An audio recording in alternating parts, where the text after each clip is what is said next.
សួស្តីបងប្អូនថ្នាក់បឋមក៏ដូចជាអនុវិទ្យាល័យផងដែរហើយសម្រាប់អ្នកដែលអត់ទាន់យល់អំពី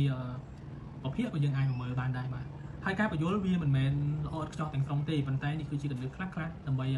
ជាការរួមចំណែកក្នុងការបង្ហាញពីមូលដ្ឋានគ្រឹះនៃគណិតវិទ្យាផងដែរបាទអញ្ចឹងយើងមើលតកតងជាមួយនឹងការតម្រូវ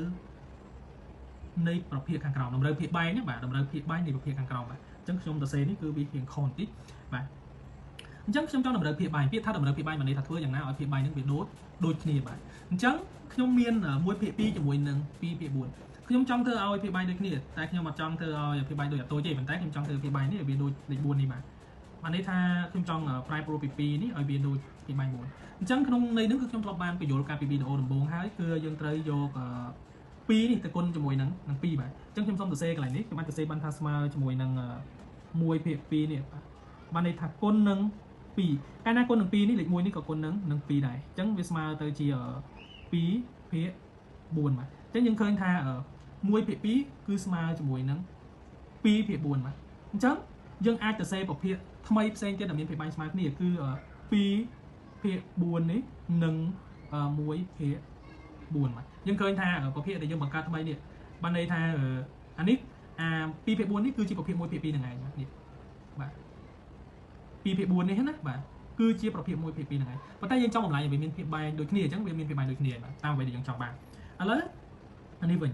ខ្ញុំចង់បំលែងពី3នេះទៅជា12ដូចគ្នាអញ្ចឹងខ្ញុំត្រូវធ្វើម៉េចខ្ញុំត្រូវយក3ទៅគុណនឹង4បាទកាលណាយើងចេះវិធីគុណអត់វាយណាបាទអញ្ចឹងខ្ញុំបានទៅជា3នេះខ្ញុំគុណនឹង4ខ្ញុំបាន3គុណនឹង4មួយក៏ខ្ញុំត្រូវគុណនឹង4ដូចគ្នាអញ្ចឹង1 4ដងប៉ុន្មាន4 3 4ដង10 12អញ្ចឹងប្រភេទ4ភាគ12នេះគឺជាប្រភេទដែលខ្ញុំទទួលបានពី1ភាគ3បាទពី1ភាគ3នេះខ្ញុំទទួលបានពីភាគ1ភាគ3នេះបាទអញ្ចឹងខ្ញុំអាចសរសេរបានថា4ភាគ12បាទនឹងប៉ុន្មាននឹង5ភាគ12ឃើញយើងបានភាគបែងដូចគ្នាដែរបាទបន្តមកទៀត2ភាគ3ជាមួយនឹង1ភាគ9បាទខ្ញុំអាចសរសេរ2ភាគ3ហ្នឹងទៅជា3ដើម្បីបាន4ទៅគុណនឹង3អញ្ចឹងខ្ញុំយក3គុណនឹង3មក2ខ្ញុំត្រូវគុណនឹង3ដែរអញ្ចឹងខ្ញុំបានប្រភេទថ្មីមួយទៀតគឺ2 3ដង6 3 3ដង